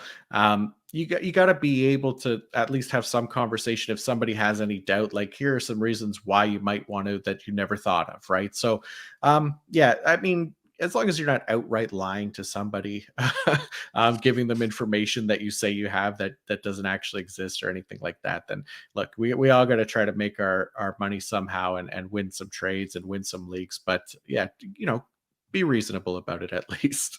Mhm. All right, let's go with my sell here for the Colts, and I'm going with Yannick Ngakoue, edge rusher. So Ngakoue had, I think, 9.5 sacks last year after 10 sacks the year before. So really great numbers. Obviously, we're definitely grateful for the production that he's already given us, but we have to be mindful of the production that he can continue to give us going forward. And honestly, I'm not sold that it's going to continue at least at that level for next season or for many more years at the very most. So there are a number of reasons for it. Really, first and foremost, his pass rush grade, 56.9 this year, was the lowest of his 7-year career. And that definitely points towards a regression in the quality of his pass rushing ability, which is essentially all he does. He's a pass rush specialist. He's been that for the entirety of his career. And if that skill starts to decline, there's only so long we can bank on sack luck to carry his IDP value, right? So when you take into account things like his tackle floor, for instance, another thing that's been completely unreliable to depend on for him when he isn't getting those sacks. So finishing, last at his position in tackles versus expected with a negative 24.4 and just 17 total tackles on the year. So this really could be the last best chance to move on from a one-dimensional player whose main IDP asset has been really steadily declining since 2019. When you look at the pass rush grades, it's only gone down every year. So those sack numbers are going to come down with it at some point, and it might be a steep drop as the sack luck runs out. Yeah. And as we get farther and farther into the episode, it becomes less and less about establishing the rules of our buys and sells and more about reminding which rules we're applying to which situations. And this is a great example of that, right? I believe he's an impending free agent. You might have even mentioned that. Mhm. Great. I think, right now, I was kind of thinking about this earlier today with all the best ball drafts I'm doing, but I'm a lot more willing to invest in guys that are not free agents, not necessarily because I just believe that all free agents are just going to end up in terrible situations, but the confidence that I have in players knowing what their situations are is assuring. And the fact that he is, going to the unknown and, given the fact that the Colts defensive line has struggled quite a bit at times, I think it's fair to say that on a new team, if he does go to a new team, he's probably going to have some more competition for snaps. You mentioned this is probably the last good opportunity to sell him. I can't agree more. I don't have a lot of sophisticated data to add to that simply because you made a great point. You made a great argument. We've established the rules and now it's just we apply those rules to each situation and that's how you apply it to this one. For sure. And yeah, you mentioned best ball earlier. Like he's the like quintessential best ball edge rusher, really, in my mind, right? Because you'll get him in your lineup on those big weeks where he gets a sack, but for the most part, he's just going to be staying on your bench because he doesn't do anything else. So I'd still take a shot on him late in like best ball drafts, but when it comes to dynasty, we absolutely, I think, have to get out at this point. So yeah, I'm just moving on from Ngakoue, and we'll move on to the Jacksonville Jaguars. Who are you buying from Jacksonville? Yeah, this wasn't even on purpose, so I can't give myself credit for setting up a transition. But speaking of best ball, I actually did a little bit of best ball data research just on the drafts we've done so far, talking about this buy, which is the edge from the Jags, Trayvon Walker. Nice. So obviously he just had his rookie season, and there were a couple other edge rushers that also were highly touted, not highly doubted, gosh, highly touted coming into this past season, Kayvon Thibodeau and Aiden Hutchinson. And so I kind of look at those three guys as like the top three.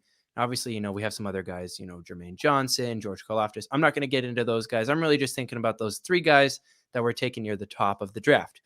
Now, looking just at the best ball ADP, right? Aiden Hutchinson and Kayvon Thibodeau are being taken right next to each other, basically at the end of the first round as, the defensive line 9, 7 to 9-ish. Meanwhile, Trayvon Walker is going in the 5th to 6th round as defensive line 33 on average. Now, Hutchinson ended the season with an 80.7 PFF grade and a 9.4 pass rush pressure rate. Thibodeau ended with a 72 grade and a 9.7 pressure rate. Walker ended with a 58 grade and a 9% pressure rate, which are inferior numbers, absolutely. But he wasn't drafted as a finished product. So now comes the time where I get to finally flex my chart making abilities, which are not as cool as yours. I can't lie. But I was having some fun on Excel. And so I got to pull this chart up. Those of you guys on YouTube, enjoy it. Those of you guys listen to the podcast, I'll tweet it out sometime after the show so you can check it out. But I have an argument to make for you. And this is my thesis on buying Trayvon Walker, which is that he has always been toolsy, right? He wasn't drafted as a finished project and he needed development. His pass rush pressure rate steadily improved over the course of the season. And I think it's perfectly reasonable to expect him to continue improving. As you can see, that solid blue line is trending up, showing that over the course of the season, his pressure rate increased. Now, very small sample size, maybe a little bit nitpicky, whatever. You can have your argument against him. I totally understand. But if people are willing to draft Kayvon Thibodeau and Aiden Hutchinson as high as they are, I feel like Walker deserves at least a portion of that sophomore hype too. Yeah, this is a really good one. So Walker, like you said, very much still like a project player, even after 1 year in the NFL, which we knew. We everybody was pretty much aware of this. This is why he wasn't in a lot of rookie drafts, the first edge rusher drafted, even though he was the number 1 overall pick, because people were aware that he didn't have all the finish that an Aiden Hutchinson or Kayvon Thibodeau did as far as pass rush prowess and things like that. So, and I wrote about it last offseason after he was drafted, basically telling fantasy managers to not spend the draft capital on him in rookie drafts and instead wait a couple of years while he develops and then try and buy him off the team that feels like he's underperformed. So you can do that after this year. You might even be able to do it after next year.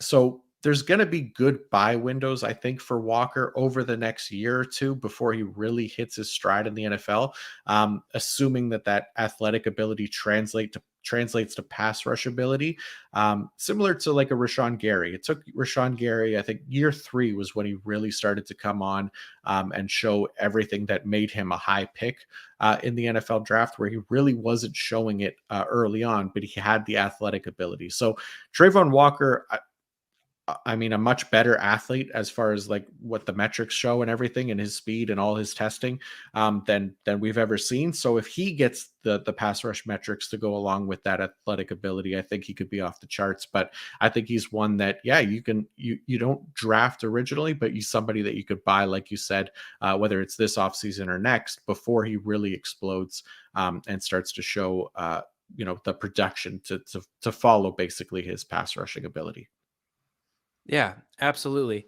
And talking about my sell on that same team, I think it's important to reestablish this buy and sell. This is always relative to the market, and every league is its own marketplace. Every manager is its own individual person, right? Obviously, that's buying and selling and making these transactions. And so you can only sell a player for what somebody's willing to pay for them. You can't sell a player necessarily for what you believe he's worth, because you're not the one paying the price. And so that's why I think it's important to elaborate on that.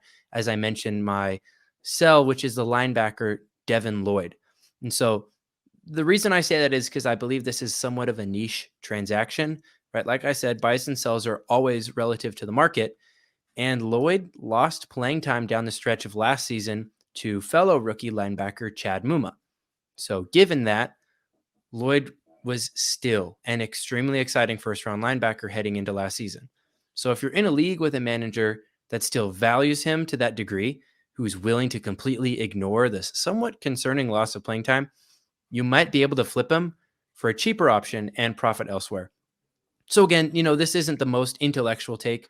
Like I said, we've kind of varied here and there, right? We're doing ADP analysis for Trayvon Walker, looking at pressure rate. And on this one, it's just, he struggled a bit in his rookie season and he lost some playing time. And the thing that, is a little iffy to me, and I'm very excited to hear what you have to say about this, is the Jags seem to have 3 linebackers that they're willing to give a role to in a system that uses 2 full-time guys typically. And so I don't necessarily think that Foyesade Oluokun is going to be the one on the hot seat. And so I think it really is between Muma and Lloyd. Now, there's a chance that Lloyd just, next season, he's the full-time guy, which is certainly within the range of outcomes. But that's within his range of outcomes. There are other linebackers, and that's not within the range of outcomes. And I would rather have those guys. And so, again, some managers are going to see Lloyd and say the exact same things to you that I'm saying, which is, no, he lost playing time last season. I'm not sure he's going to have a full-time role. Great. That's not your sell target. You're not selling to that manager. You have to find a manager who thinks, oh, yeah, let's go. First-round linebacker. Like, this guy's so good. Yeah, absolutely. He's so young. He's so talented. He's going to be a starter on my team for so long. Great. Sell to that guy. And so that's your strategy. Yeah. I mean, I get it. I tend to feel like he'll be given, kind of every chance to kind of get back on track and regain a full-time role, right? Just because they have that investment in him. I mean, technically they have the investment in Muma as well. They spent a day 2 pick on him, but it's not quite the same as like a first round pick. But so I still really like Lloyd as a prospect. And I think there's definitely some potential for long-term fantasy success. So I worry a bit that most are aware of the situation from last year and the return might not be ideal. But like you said, you're not selling to those people. You're selling to somebody who's more optimistic. Maybe that's me. Maybe I'm more optimistic about him. He did get to play a little bit more down the stretch last year over Chad Muma.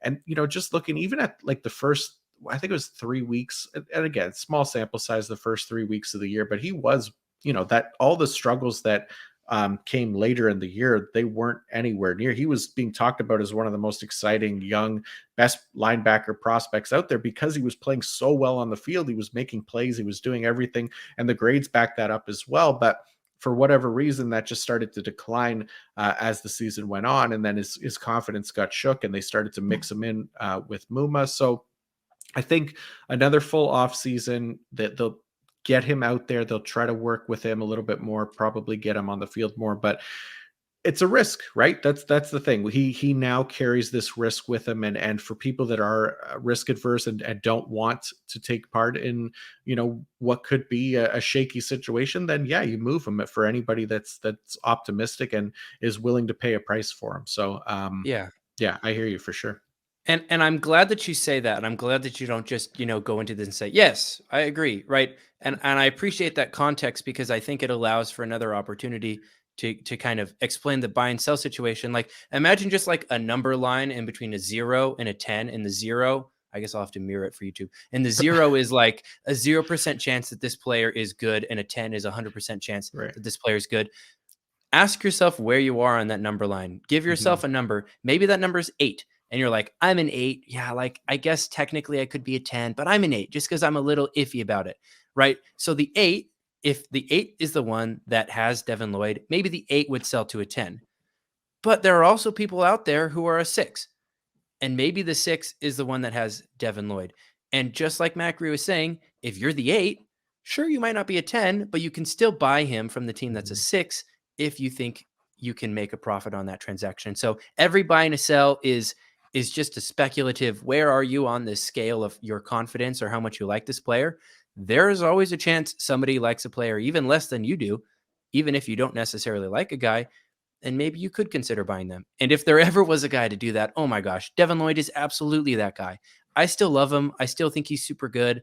I hope that you're absolutely correct and he returns to that full-time role, because if that happens, great. I think we'll be all the better for it.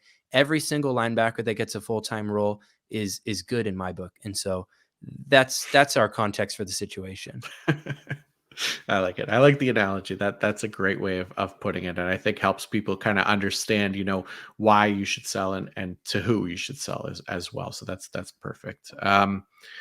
So yeah, let's go to the Tennessee Titans here. I am buying edge rusher Harold Landry. So people who only just started watching football last year are like, who the hell is Harold Landry? And look, I get it. I know I've already highlighted one player coming off a significant injury with Shaquille Leonard. But for those that aren't scared of taking the risk with a high payoff, I think Landry is one of those guys that you could likely acquire now for a much cheaper price now than what he was coming off of his huge 2021 season where he had 12 sacks. Look, the pass rush grades have never really been kind to Landry, and he's been one of those kind of like compiler edge rushers that put up great production because he played a ton. He played over 1,000 snaps in 2020, and then nearly 1,000 again in 2021. The man was certainly playing with fire when it comes to tempting the injury gods with all that playing time. And ultimately, that's what caused him to miss the entire 2022 season. But that being said, if there was a player that I was going to bet on coming into 2022, putting those pass rush tools together and significantly improving their pass rush grade before the injury, obviously, it would have been Landry. So, now coming off the ACL, it might take a little bit of time, but he definitely strikes me as a player who can maybe fit that billing of putting it together this coming year, like a Max Crosby light, if you will. Maybe we could call him a Min Crosby. The year think about Crosby, the year that he exploded with like a 101 pressure season and a 91 pass rush grade. Again, not to necessarily say that it will be that much of a high, but I think he has the talent to come close, maybe like a 70 pressure or 80 pass rush grade type of year, because I think he is that level of player, even though the grades and the metrics haven't really shown it. He could be one of those guys that it's taking a little bit of time for those numbers to come through, and that's when we're really going to be excited about him. But he's somebody that I'm going to try to buy low on right now. Yeah, I really, really like this. Harold Landry. I hate to keep bringing up best balls. You can tell I've been a little obsessed doing all this research for these. I'm joining literally every single one, but he's a guy I'm targeting a lot in these because he seems to be going, pretty late, right? You get a lot of these, proven high volume, high production guys that are going up Mhm. at the top. Harold Landry's like falling into the fourth and the fifth round among guys that are much less of a sure thing. And I think it's also important to add the context. Harold Landry's injury happened, I think, in the preseason before week 1, maybe Yeah. even in the offseason. It was a very, very early injury, right? Not all ACLs are the same. Some ACLs happen in August, some ACLs happen in December. So if Mhm. there was a guy, right, Rashawn Gary's a great example, right? Much, much later injury. Jordan Brooks, God rest his soul. He's not dead, but he needs all the help he can get, right? Late injuries. If there was a guy that I would like to bet on that had an injury of this caliber, coming back and being healthy and being willing to be not being willing, but being able to be productive, it would absolutely be Harold Landry. And I love all those points that you listed as far as, his volume and his opportunity to improve. I'm optimistic for him. And of course, it's just, the tried and true buying a player that's coming off an injury that is good. It's one of the best opportunities to buy someone. And so I'm 100% in on this. Nice. Awesome. Yeah, I like that. That kind of proves it there, like we were talking about with the best ball of him falling, especially after that big 2021 season. That would have never happened. But the injury it creates these windows that we could buy them at a cheaper price. And I think Harold Landry definitely fits that bill. As far as a sell on Tennessee, Tennessee's another one of those defenses that there's not like a ton of value to be had. So I went with Roger McCreary, who is a cornerback. And I get that putting a corner on this list is dumb and who the hell is buying corners, blah, blah, blah. But believe me, there are people who want corners that they think they can plug and play and not have to worry about the position each week. And that's where you can utilize a guy like McCreary as a trade sweetener, basically, to help boost a deal that you're trying to get done. Coming off his rookie year too, so that's one selling point in Dynasty. Posting 80 plus tackles, which is like top 5 or 6 at the position. But just putting that into context, when you consider that he played over 1,100 snaps, which is more than any other defensive player in the league in 2022, his 81 tackles actually put him at minus 13.4 tackles below expected on the year. So he's not some like special tackler that we might think uh, that we might think of him as looking at his season totals. Just one interception on the year as well, ranked outside the top 100 at his position in big play rate, forced incompletion rate, all those things that are a little bit more, forced incompletion rate at least is more stable year to year for corners. So anyone that's staring at him on their roster and thinking, this guy was great for me last year, I don't want to lose him. Don't worry, you're not losing anything special. He is a corner after all. And if you get anything for a cornerback in IDP leagues or use him in to sweeten another deal, like I said, you do it and you don't look back. Yeah, you covered it. In lieu of repeating the same information, I'll just kind of add some context to some trade ideas. As far as like putting a player on the trade block, I was kind of thinking like, would you put somebody like Roger McCreary on the trade block? I would advise against that kind of stuff. I think in general, the instant you put somebody on the trade block, they instantly lose their value a little bit. And so, in lieu of that, I would say one of my favorite things to do, and some people find this annoying, and so to each their own. But messaging people, letting them know some people on their team that you're interested in, and then having them tell you some people on your team that they're interested in, and then just choosing from the list. I'm sure there's at least one manager out there in your league that if you gave them the opportunity, that might just throw Roger McCreary in there as, I guess, so-and-so as well. And so if you can find that opportunity, great. That might be the way that you go and do it. But I mean, obviously there are a couple exceptions to throwing somebody on the trade block loses their value. Like some of my league mates know my extremely annoying habit of putting a player on the trade block 2 seconds after they score a touchdown. So obviously that might not necessarily be the situation I'm referring to, but don't just throw them out there and be like, hey, anybody want this guy? Because if you say that, like automatically people are going to be like, all right, this guy's worthless. I'm not going to pay much for him. So just be aware of the messaging that you put out. Put yourself in someone else's shoes and imagine how they would respond to the messaging that you're putting out about your interest to sell players. Perfect. Yeah. Well said. All right. Let's go to our final division here in the AFC, and that is the AFC West. We will start with the Denver Broncos. Evan, let's ride. Yeah. Hey, I talked about it earlier, right? We have our formula for what makes somebody a qualified buy candidate.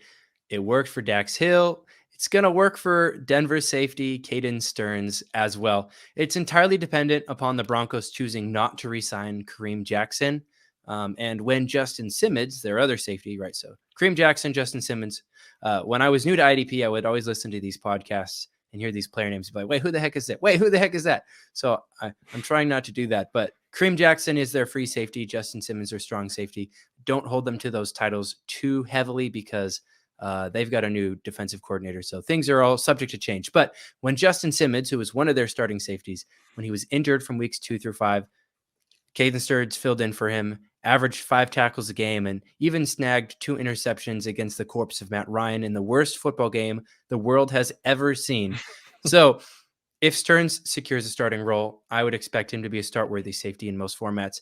Again, this isn't some Kyle Hamilton tier player. I don't expect him to be anybody that's out here, blowing up the charts with stats. But there are some leagues that are deeper. We're in one together. It's a 14-teamer. You start like 4 or 5 or 20 DBs. And, in that kind of format, right, Caden Stearns could be your guy. And just like we said with Dax Hill, just like we said with a couple other guys like Terrell Bernard, this is your lottery ticket. He's cheap. See if he cashes out. If he doesn't, drop him, move on with your life. But hey, buy some lottery tickets. This is fantasy advice, not real life advice. I don't recommend buying actual real life lottery tickets. The end. That's my take. I like it. Yeah, that 100%. That's the thing with buying these guys now before free agency as well. We're making a bet on a guy for basically nothing, and hoping that lottery ticket hits. So it can absolutely hit with Caden Stearns. We've already touched on this similarly with guys like Dax Hill as well, and Terrell Bernard. So exact same reasoning here. These are guys that you can get cheap right now, that could be starters for you once the season gets going. Awesome. So let's go to your sell here.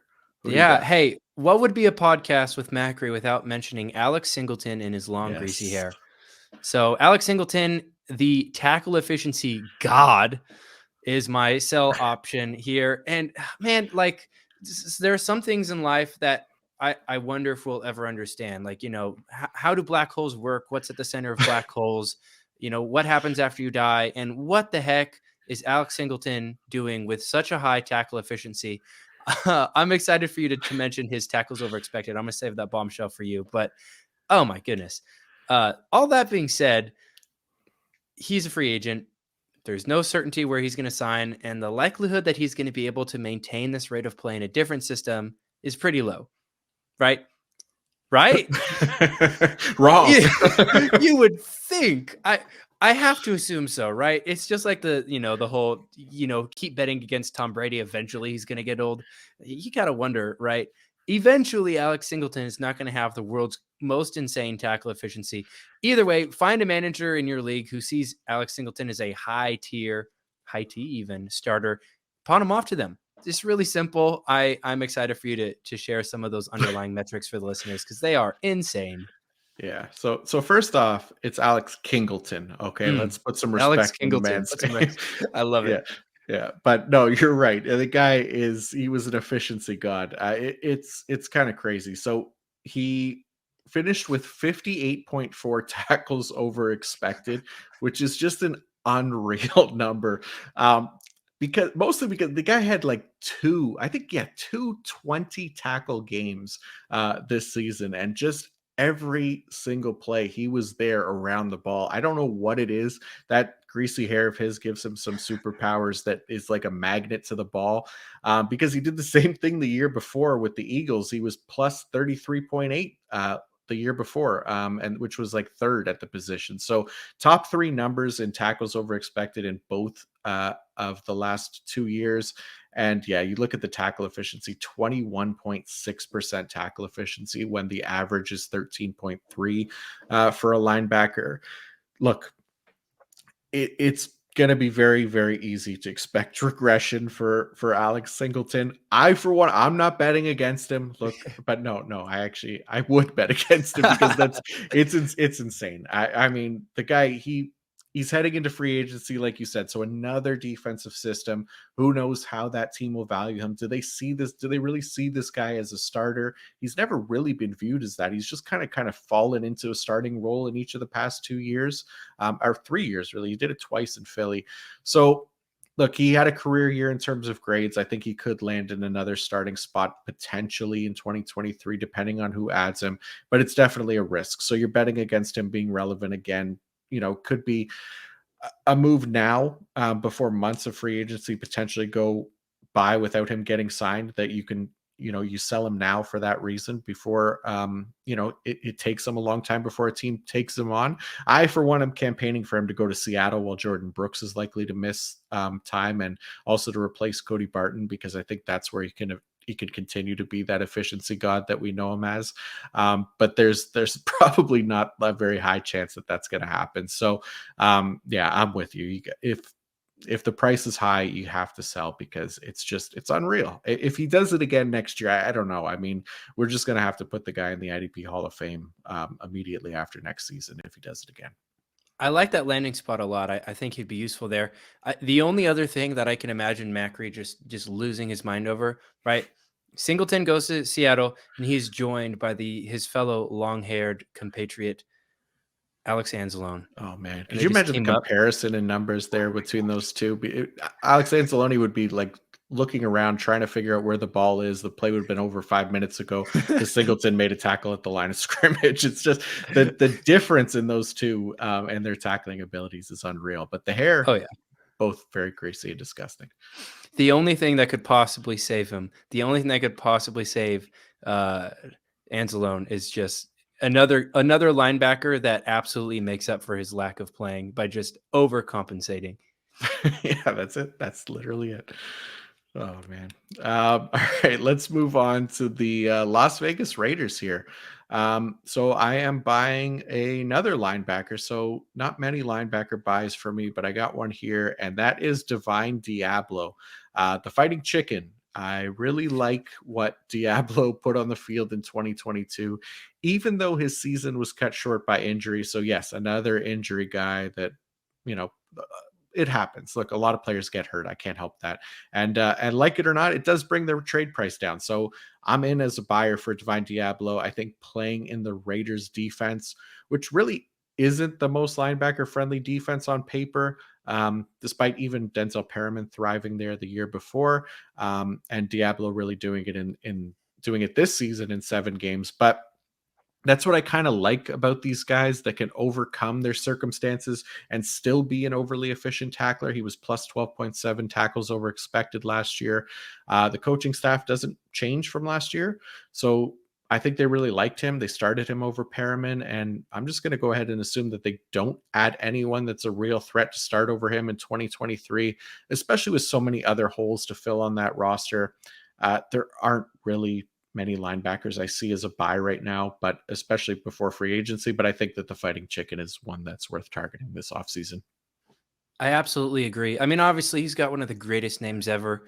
Yep. Converted safety, I believe, from the draft, which Yep. is just another reason to love him, because I just think that's the way the league is trending, is having these linebackers that are obviously experienced and capable of playing coverage. But hey, I keep mentioning it. I'm sorry. I'm going to keep doing it. The best ball leagues absolutely verify what you're saying. He's going way later than I believe he ought to.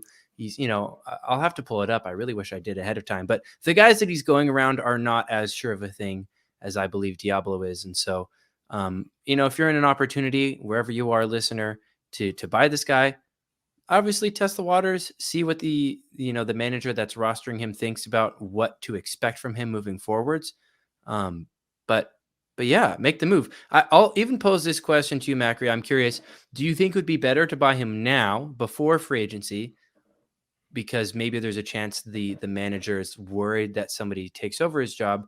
Or do you think it might be better to even wait till after free agency? And let's just say, theoretically speaking, right? There are two options that happen after free agency. Either they don't sign someone or they do sign someone. Even in the event that they do sign someone, do you think maybe it's worth even buying a potential dip there because you trust Diablo to have that starting role? Yeah, I guess it depends who it is that they potentially sign, but I'm kind of the belief that they're not really going to address the linebacker position, at least to any significant in any significant way in free agency. So I'm for buying him, kind of before free agency while there's some like ambiguity out there. Will they sign somebody? Will they not? And while that role is still kind of in question, whereas if free agency passes and they still haven't signed somebody, it kind of solidifies his position a little bit more as time goes on, right? That he is going to be the starter there. So, yeah, I think getting him now, I think you can get him for a cheaper price, potentially, assuming like if you're of the assumption that I am, and is that they're not going to address the linebacker position in free agency. I think you can get him a cheaper price now than later in the offseason. Yeah, I think you make a really good argument. I think I agree with you there. That's a good point. Nice. All right, let's go to the sell for the Las Vegas Raiders, and I am going with Chandler Jones. Honestly, this is very similar to like the Browns. There isn't many valuable players on the defense to try and get a decent return on. So this was a tough one, but Jones does still at least hold some name value, even at 33 years old. Look, he had just four and a half sacks in 2022 after 10 and a half in 2021. So the buy window was the sell window, sorry, was absolutely last year. But he's not far removed from that double digit sack season. The pass rush grade took a big hit this year, though, with a career low 60.4. There may not be another opportunity to move on from Jones. So finding a contender who maybe is in need of edge depth, sending him that way so that you can at least get something from one of the best sack artists of his generation, basically phrasing it in that kind of way, might be the only way to get him out of there, because I think we are seeing pretty much the end of Chandler Jones. Yeah, I think I agree with you. And hey, and that's why it pays to be on top of things, because managers that listened to the show earlier in the season, or in last season, I should say, already knew this was coming for him. I don't know why, for some reason, I thought Chandler Jones might be a free agent. He absolutely is not. And he's definitely locked in the team. He's not going anywhere. I mean, they have a potential that in 2024, maybe, but he's locked in, so he doesn't even have a change of scenery to potentially peak in interest. But yeah, he's been great. His time has come. All players have to regress at some point, and some players regress faster than their name does, and this might be an opportunity to sell it. So it's a pretty simple take on my end. I agree with you there. I definitely think he's, hey, whatever you can get for him, go for it. Yeah. All right, let's go to the Los Angeles Derwins. Who is your buy for the Chargers? Hey, I mean, let's just say an honorary Derwin, right? But yes, always buy Derwin. this might be the most obvious buy of all time, but I picked Joey Bosa because, like, of course, right? We talked about this already. A player that's a stud, a player that's going to be really, really good, coming off an injury. We talked about it with Harold Landry. We even talked about it with Myles Garrett as far as an opportunity to buy a player of that caliber. But man, Joey Bosa, it's perfect. And I don't want to like celebrate necessarily any injuries, of course, but the opportunity here is primed for a buy if you're in the right situation with the right manager, because he was injured most of all of last season, and any manager who rostered him for that year almost certainly felt his lack of production. So will he be relatively expensive? Sure. But make no mistake, Bosa is healthy and ready to produce fantasy points once again. I mean, he came back for the team at the very end of the season. And so it's not like you're out here worried if he's going to actually be healthy for the start of the year. He's healthy right now, to this day. He's healthy right freaking now. So, that's it. I got really excited there, and then I lost my train of thought. But buy Joey Bosa. Like, yeah. This is it. This is the opportunity. Do it. If you've been missing a guy of his caliber, wait no longer. Make it happen if you can. Find the manager, ask the question, make the trade.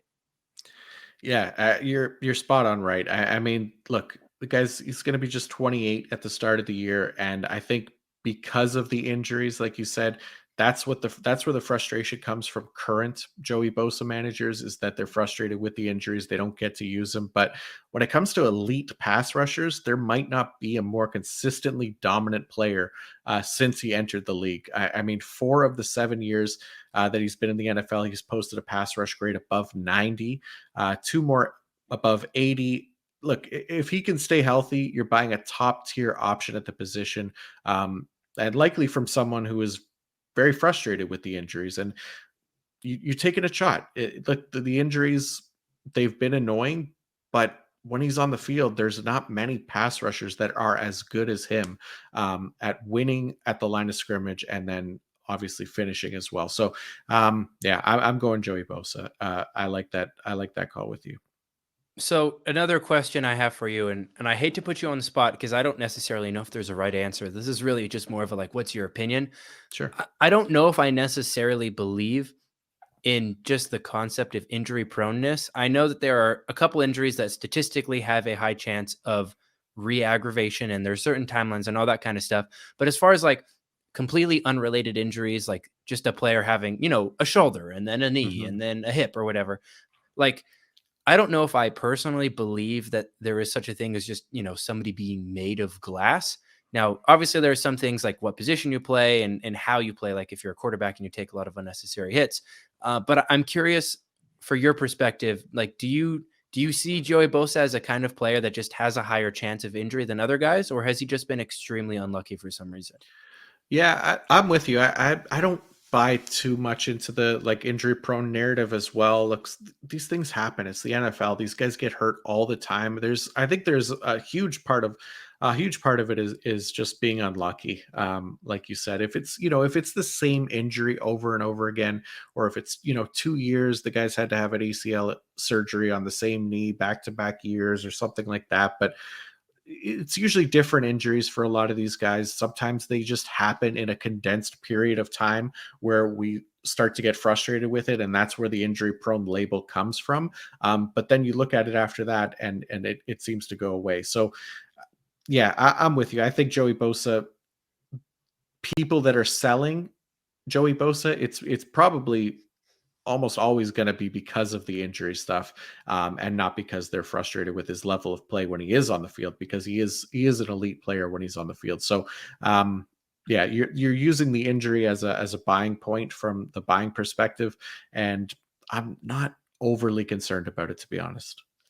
Yeah, and hey, talking about guys that managers have been satisfied with their level of production while they're on the field. Boom, Mycel, the linebacker for the Chargers, Drew Tranquil. I don't have some sort of vendetta against this guy. It's not like I think he's bad, but it's a pretty simple transaction. He is an impending free agent. He played a ton of snaps in 2022, and he scored lots of points because of that.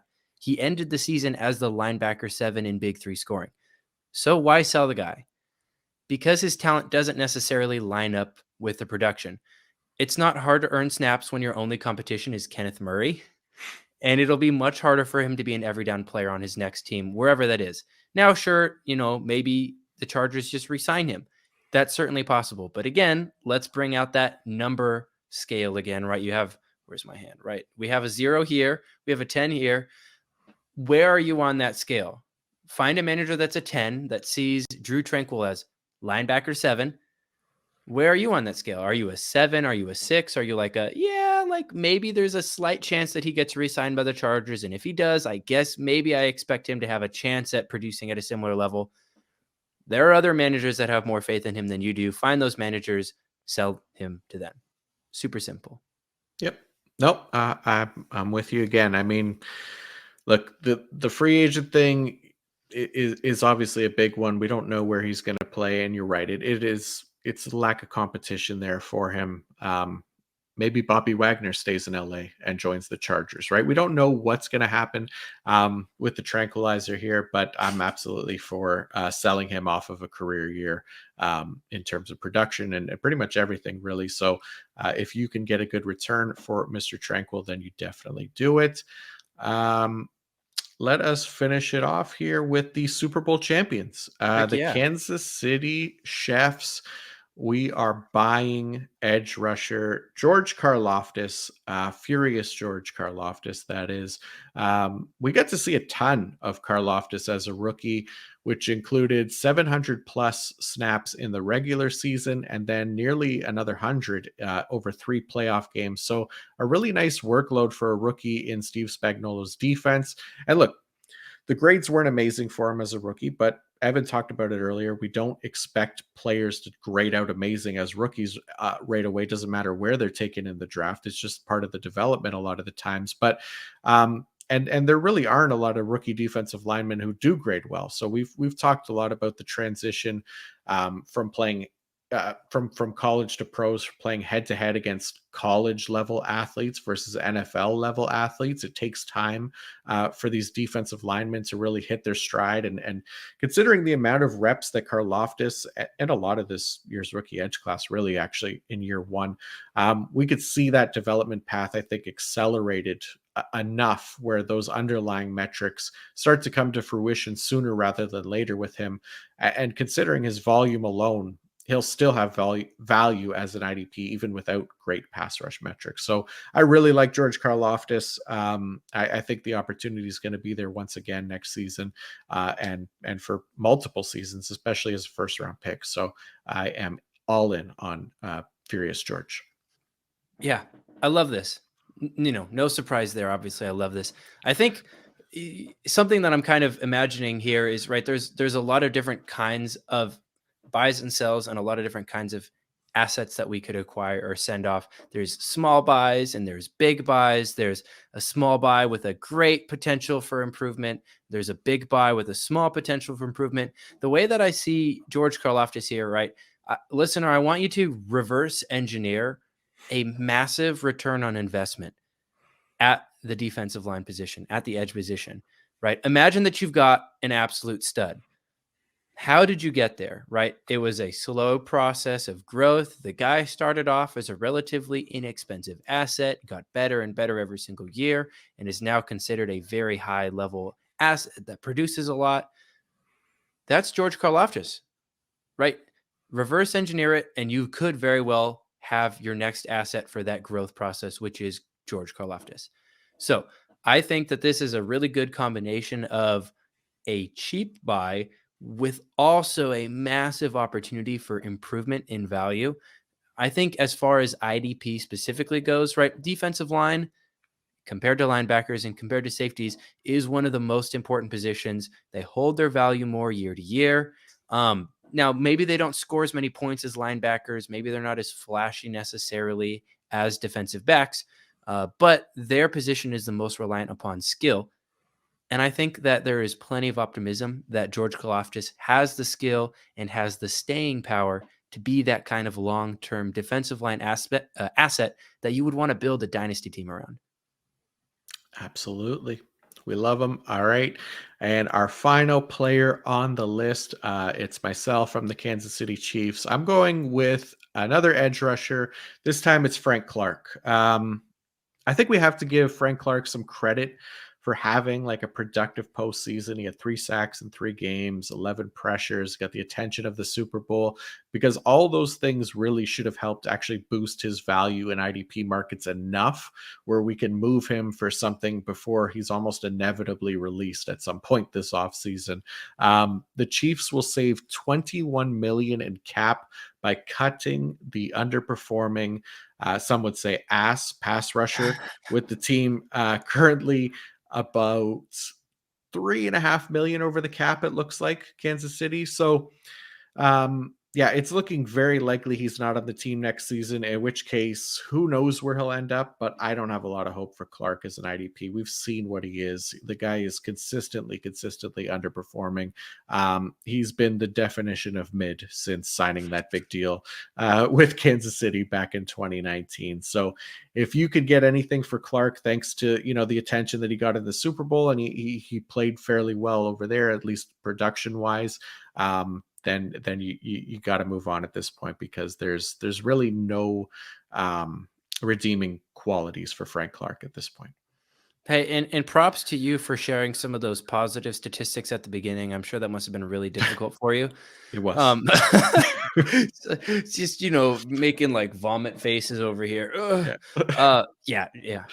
We'll have to like brainstorm some good nicknames for him. You have been just showering me with so many great nicknames. I need to remember all these because they're mainstays and they're very valuable. I don't know how I feel about Stank Clark.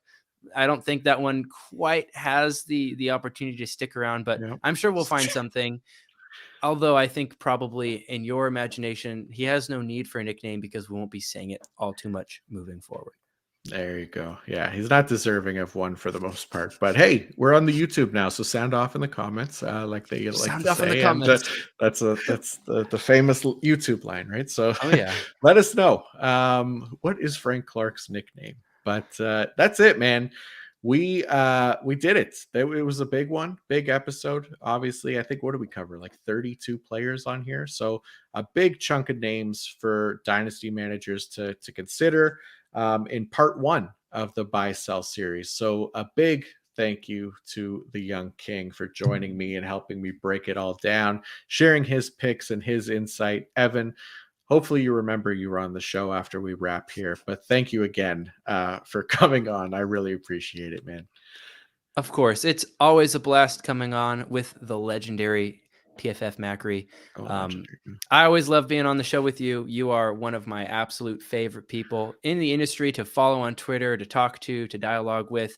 What you do is revolutionary, and I don't just say that because I'm on the show and I get to say it. I would say this to anybody if they ever asked me.